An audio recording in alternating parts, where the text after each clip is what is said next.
ಇತ್ತೀಚಿನ ವರ್ಷಗಳಲ್ಲಂತೂ ವಿದ್ಯುತ್ ಸಮಸ್ಯೆ ನಿತ್ಯ ನಿರಂತರವಾಗ್ತಿದೆ. ಸರ್ಕಾರಗಳು ವಿದ್ಯುತ್ ಸಮಸ್ಯೆ ನಿವಾರಿಸೋಕೆ ಪ್ರತಿ ವರ್ಷ ಕೋಟ್ಯಾಂತರ ರೂಪಾಯಿಗಳನ್ನು ವ್ಯಯಿಸುತ್ತೆ.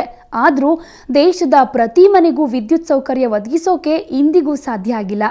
ಇಂತಹ ವಿದ್ಯುತ್ ಸೌಕರ್ಯ ವಂಚಿತ ಗ್ರಾಮಗಳಿಗೆ ಖರ್ಚಿಲ್ಲದೆ ವಿದ್ಯುತ್ ಪೂರೈಕೆ ಮಾಡೋ ನಿಟ್ಟಿನಲ್ಲಿ ಜನ್ಮ ತಾಳಿದಂತಹ ಮೈಕ್ರೋ ಹಾಗೂ ಹೈಡ್ರೋ ಜಲವಿದ್ಯುತ್ ಸ್ಥಾವರಗಳು ಹೊಸ ಕ್ರಾಂತಿಯನ್ನೇ ಮಾಡಿವೆ. ಎಲ್ಲಿ ಅಂತೀರಾ? Just watch it.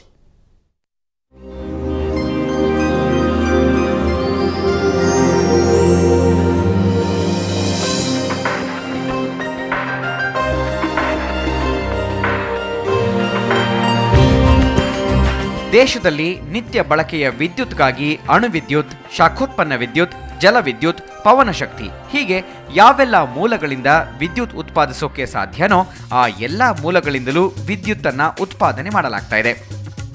ಇವುಗಳಿಂದ ವಿದ್ಯುತ್ ಪಡೆಯಲು ಪ್ರತಿ ವರ್ಷ ಸಾವಿರಾರು ಕೋಟಿ ರೂಪಾಯಿಗಳನ್ನು ವ್ಯಯಿಸ್ತಾ ಇದ್ರೂ ಕೂಡ ದೇಶಕ್ಕೆ ಸಾಕೆನಿಸುವಷ್ಟು ವಿದ್ಯುತ್ ಪಡೆಯೋಕೆ ಮಾತ್ರ ಇಂದಿಗೂ ಸಾಧ್ಯವಾಗಿಲ್ಲ.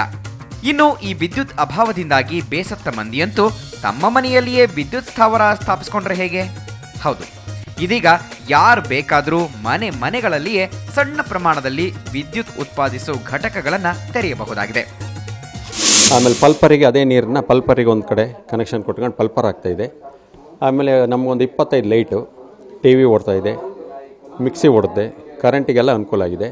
ಇಂದ ಭಾಳ ಅನುಕೂಲ ಆಗಿದೆ. ಇದು ಸಾಮಾನ್ಯ ಒಬ್ಬ ರೈತನು ಇದನ್ನು ಇಟ್ಕೊಂಡು ಉಪಯೋಗಿಸ್ಬೋದು. 1 kV ಹಾಕ್ಸ್ಕೊಂಡಿದ್ದೀವಿ. ನಮ್ಮದು ಐರನ್ ಬಾಕ್ಸ್ ಆಗುತ್ತೆ, ಟಿ ವಿ ಆಗುತ್ತೆ, ಆಮೇಲೆ ಮಿಕ್ಸಿ ಆಗುತ್ತೆ. ಒಂದು 25 ಲೈಟ್ ಉರಿದೆ. ಮನೆಯ ಅಕ್ಕಪಕ್ಕದಲ್ಲಿ ನಿಸರ್ಗದತ್ತವಾಗಿ ಹರಿದು ಪೋಲಾಗುವ ನೀರನ್ನು ಅಲ್ಲದೆ ಕೆರೆ ಕೊಳಗಳಲ್ಲಿನ ನೀರನ್ನು ಈ ವಿದ್ಯುತ್ ಉತ್ಪಾದನೆಗೆ ಬಳಕೆ ಮಾಡಿಕೊಳ್ಳಬಹುದು. ಗುರುತ್ವಾಕರ್ಷಣೆಯ ಬಲದಿಂದ ಹರಿದು ಹೋಗುವ ನೀರನ್ನು ಪೈಪುಗಳ ಮೂಲಕವಾಗಿ ಮೈಕ್ರೋ ಹೈಡಲ್ ಪ್ರಾಜೆಕ್ಟ್ಗಳ ಯಂತ್ರಗಳ ಮೇಲೆ ಹರಿಸಲಾಗುತ್ತೆ. ಹೀಗೆ ರಭಸವಾಗಿ ಹರಿಯುವ ನೀರು ಟರ್ಬನೇಟರ್ಗಳ ಮೇಲೆ ಬಿದ್ದಾಗ ಚಕ್ರ ವೇಗವಾಗಿ ತಿರುಗಲಾರಂಭಿಸುತ್ತೆ. ಈ ವೇಳೆಯಲ್ಲಿಯೇ ವಿದ್ಯುತ್ ಚಕ್ರಗಳ ಸಹಾಯದಿಂದ ವಿದ್ಯುತ್ ಉತ್ಪಾದನೆಯಾಗುತ್ತೆ.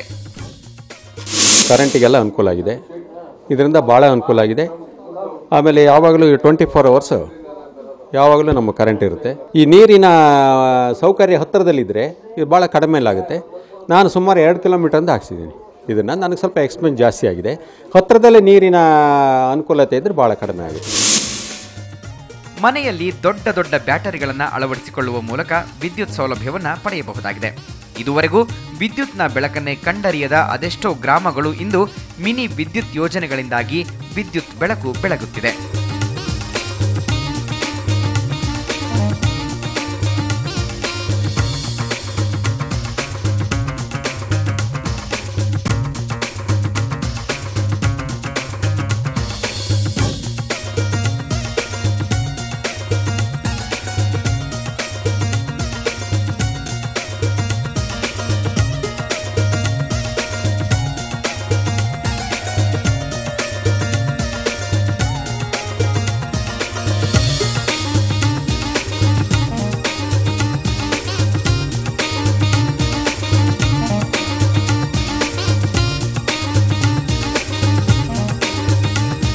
ಇತ್ತೀಚಿನ ವರ್ಷಗಳಲ್ಲಿ ಎದುರಾಗುವ ವಿದ್ಯುತ್ ಕಣ್ಣಾಮುಚ್ಚಾಲೆಯಾಟ, ವೋಲ್ಟೇಜ್ ಸಮಸ್ಯೆ ಹೀಗೆ ನಾನಾ ಸಮಸ್ಯೆಗಳನ್ನು ನಿವಾರಿಸುವ ನಿಟ್ಟಿನಲ್ಲಿ ಮೈಕ್ರೋ ಹಾಗೂ ಹೈಡ್ರೋ ಜಲವಿದ್ಯುತ್ ಸ್ಥಾವರಗಳು ಹೆಚ್ಚು ಸಹಕಾರಿಯಾಗಿವೆ.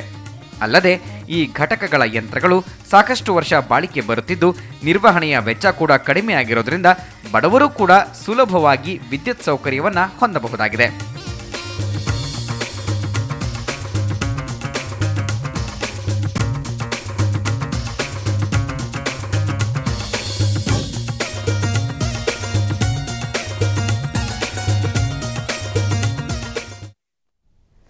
ಬೃಹತ್ ಜಲವಿದ್ಯುತ್ ಉತ್ಪಾದನಾ ಘಟಕಗಳು ಯಾವೆಲ್ಲ ತಂತ್ರಜ್ಞಾನಗಳನ್ನು ಅಳವಡಿಸಿಕೊಂಡು ವಿದ್ಯುತ್ ಉತ್ಪಾದನೆ ಮಾಡುತ್ತವೆಯೋ ಅದೇ ಮಾದರಿಯಲ್ಲಿಯೇ ಈ ಸಣ್ಣ ವಿದ್ಯುತ್ ಸ್ಥಾವರಗಳು ಕೂಡ ಕಾರ್ಯನಿರ್ವಹಿಸುತ್ತೆ.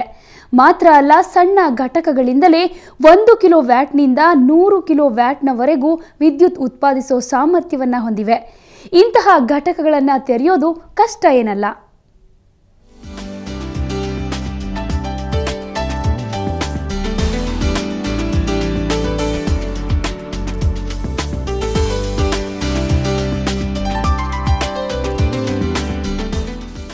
ಚಿಕ್ಕ ಚಿಕ್ಕಮಗಳೂರಿಗರ ಪಾಲಿಗೆ ವರದಾನವಾಗಿರುವ ಈ ಮೈಕ್ರೋ ಮತ್ತು ಹೈಡ್ರೋ ಪವರ್ ಪ್ರಾಜೆಕ್ಟ್ಗಳು ಅದೆಷ್ಟೋ ಕುಗ್ರಾಮಗಳ ಮನೆ ಬೆಳಗುತ್ತಿವೆ. ಕೇಂದ್ರ ಸರ್ಕಾರದ ಹೊಸ ನವೀಕರಿಸಬಹುದಾದ ಇಂಧನಗಳ ಸಚಿವಾಲಯದ ಅಡಿಯಲ್ಲಿ ಕಾರ್ಯನಿರ್ವಹಿಸುವ ಸುಮಾರು 22ಕ್ಕೂ ಖಾಸಗಿ ಸಂಸ್ಥೆಗಳು ರಾಜ್ಯದಲ್ಲಿ ಈ ಸಣ್ಣ ಜಲವಿದ್ಯುತ್ ಸ್ಥಾವರಗಳನ್ನು ನಿರ್ಮಿಸಿಕೊಡುತ್ತಿವೆ. ಈ ಸಣ್ಣ ವಿದ್ಯುತ್ ಸ್ಥಾವರಗಳ ಪೈಕಿ ಮೈಕ್ರೋ ಮತ್ತು ಹೈಡ್ರೋ ಎಂಬ 2 ವಿಧಗಳಿವೆ. ಇದರಲ್ಲಿ ಮನೆಯೊಂದಕ್ಕೆ ಬೇಕಾಗುವ ವಿದ್ಯುತ್ತನ್ನು ಪಡೆಯಲು ಮೈಕ್ರೋ ಸ್ಥಾವರವನ್ನ ನಿರ್ಮಿಸಿಕೊಳ್ಳಬಹುದು. ಇನ್ನು 30-40 ಮನೆಗಳು ಒಟ್ಟಿಗೆ ಇದ್ರೆ ಅಂತಹ ಸಂದರ್ಭದಲ್ಲಿ ಹೈಡ್ರೋ ಸ್ಥಾವರಗಳನ್ನು ನಿರ್ಮಿಸಿ ಎಲ್ಲ ಮನೆಗಳಿಗೂ ವಿದ್ಯುತ್ ಸೌಕರ್ಯವನ್ನ ಒದಗಿಸಬಹುದಾಗಿದೆ. 1 ಕಿಲೋವ್ಯಾಟ್ ಸಾಮರ್ಥ್ಯದ ಮೈಕ್ರೋ ಹೈಡಲ್ ಪ್ರಾಜೆಕ್ಟ್ಗಳನ್ನು ಆರಂಭಿಸಲು ಕನಿಷ್ಠ 1,40,000 ರೂಪಾಯಿ ವೆಚ್ಚ ತಗುಲುತ್ತಿದೆ. ನೀರಿನ ಲಭ್ಯತೆಯ ಆಧಾರದ ಮೇಲೆ ಯೋಜನಾ ವೆಚ್ಚದಲ್ಲಿ ಕೊಂಚ ಹೆಚ್ಚು ಕಡಿಮೆಯಾಗುತ್ತೆ.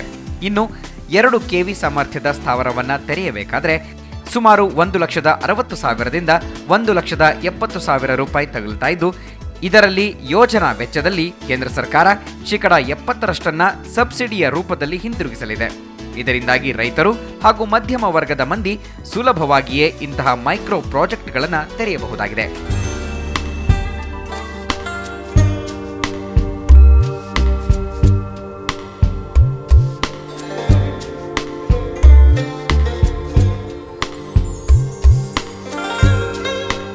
ಮೂರು ವರ್ಷದಿಂದ ನನಗೆ ವರ್ಷಕ್ಕೆ 10 ತಿಂಗಳು ಕರೆಂಟಿಂದು ಯಾವುದೇ ತೊಂದರೆನೂ ಆಗಿಲ್ಲ. ಇನ್ನು 2 ತಿಂಗಳು ನೀರಿಂದು ಸ್ವಲ್ಪ ಅಭಾವ ಬರುತ್ತೆ. ನೀರಿನ ಅಭಾವ ಬಂದಾಗ ಅದು ನಡೆಯೋದಿಲ್ಲ. 10 ತಿಂಗಳು ನನಗೆ 24 ಗಂಟೆನೂ ಕರೆಂಟು ಬರ್ತದೆ. ಕಾಫಿ ನಾಡು ಚಿಕ್ಕಮಗಳೂರಿನಲ್ಲಿ ಸುಮಾರು 200ಕ್ಕೂ ಅಧಿಕ ಘಟಕಗಳಿದ್ದು, ಇವುಗಳಿಂದ ಸುಮಾರು 9,000 ಯೂನಿಟ್ ವಿದ್ಯುತ್ ಉತ್ಪಾದನೆ ಆಗ್ತಾ ಇದೆ. ತಜ್ಞರು ಹೇಳುವ ಪ್ರಕಾರ ರಾಜ್ಯದ ಹಲವು ಜಿಲ್ಲೆಗಳಲ್ಲಿ ಇಂತಹ ಘಟಕಗಳನ್ನು ತೆರೆಯಲು ಅವಕಾಶವಿದೆ.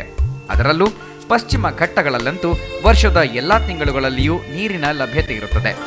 ಈ ಹಿನ್ನೆಲೆಯಲ್ಲಿ ಪಶ್ಚಿಮ ಘಟ್ಟದ ಸುತ್ತಮುತ್ತಲಿನ ಭಾಗಗಳಲ್ಲಿ ಸುಮಾರು 4,000 ಮಿನಿ ವಿದ್ಯುತ್ ಘಟಕಗಳನ್ನು ತೆರೆಯಬಹುದಾಗಿದ್ದು, 10,000ಕ್ಕೂ ಅಧಿಕ ಮನೆಗಳಿಗೆ ವಿದ್ಯುತ್ ಸೌಲಭ್ಯವನ್ನು ಒದಗಿಸಬಹುದಾಗಿದೆ. ಪಶ್ಚಿಮ ಘಟ್ಟ ಪ್ರದೇಶದ ಬಹುತೇಕ ಗ್ರಾಮಗಳಲ್ಲಿ ಬೆಟ್ಟ ಗುಡ್ಡಗಳ ಮೇಲಿಂದ ತುಂಬಿಕೋ ಜಲಧಾರೆಗಳೇ ಈ ಮೈಕ್ರೋ ಹೈಡ್ರೋ ವಿದ್ಯುತ್ ಸ್ಥಾವರಗಳ ಮೂಲಗಳೆನಿಸಿಕೊಂಡಿವೆ. ನೀರಿನ ಲಭ್ಯತೆ ಎಷ್ಟು ದೂರವಿರುತ್ತೋ ಅಷ್ಟೇ ರಭಸವಾಗಿ ಪೈಪುಗಳ ಮೂಲಕ ನೀರು ಹರಿದು ಬರುವುದರಿಂದ ಹೇರಳ ಪ್ರಮಾಣದಲ್ಲಿ ವಿದ್ಯುತ್ ಉತ್ಪಾದನೆ ಮಾಡಬಹುದು. ಈ ಘಟಕಗಳನ್ನು ಅಳವಡಿಸಿಕೊಂಡರೆ 24 ವಿದ್ಯುತ್ ದೀಪಗಳನ್ನು ಉರಿಸುವ ಜೊತೆಗೆ ಮಿಕ್ಸಿ, ಐರನ್ ಬಾಕ್ಸ್, ಟಿವಿ ಇನ್ನಿತರೆ ಉದ್ದೇಶಕ್ಕೆ ದಿನದ 24 ಗಂಟೆಗಳ ಕಾಲ ವಿದ್ಯುತ್ತನ್ನು ಬಳಸಿಕೊಳ್ಳಬಹುದಾಗಿದೆ. ಆಲ್ದೂರು ಕಿರಣ್, ಸುವರ್ಣ ನ್ಯೂಸ್ 24/7 ಚಿಕ್ಕಮಗಳೂರು. ಬೇಸಿಗೆ ಬಂತಂದ್ರೆ ಸಾಕು ಪವರ್ ಕಟ್, ಲೋಡ್ ಶೆಡ್ಡಿಂಗ್ ಎಂಬ ಭೂತದ ಭಯ ಇತ್ತು. ಒಟ್ನಲ್ಲಿ ಕೇಂದ್ರ ಸರ್ಕಾರದಿಂದ ನೀಡೋ ಪ್ರೋತ್ಸಾಹ ಹಣದೊಂದಿಗೆ ಹಳ್ಳಿಗಳು ಎದುರಿಸುವಂತಹ ಕರೆಂಟ್ ಸಮಸ್ಯೆಯನ್ನ ಇದರ ಸಹಾಯದಿಂದ ಸ್ವಲ್ಪ ಮಟ್ಟಿಗಾದರೂ ಬಗೆಹರಿಸುವಲ್ಲಿ ಯಶಸ್ವಿಯಾಗಿದೆ. ಇದು ಈ ಹೊತ್ತಿನ ವಿಶೇಷ. ಕ್ಷಣ ಕ್ಷಣದ ಸುದ್ದಿಗಾಗಿ ನೋಡ್ತಾ ಇರಿ ಸುವರ್ಣ ನ್ಯೂಸ್ 24/7.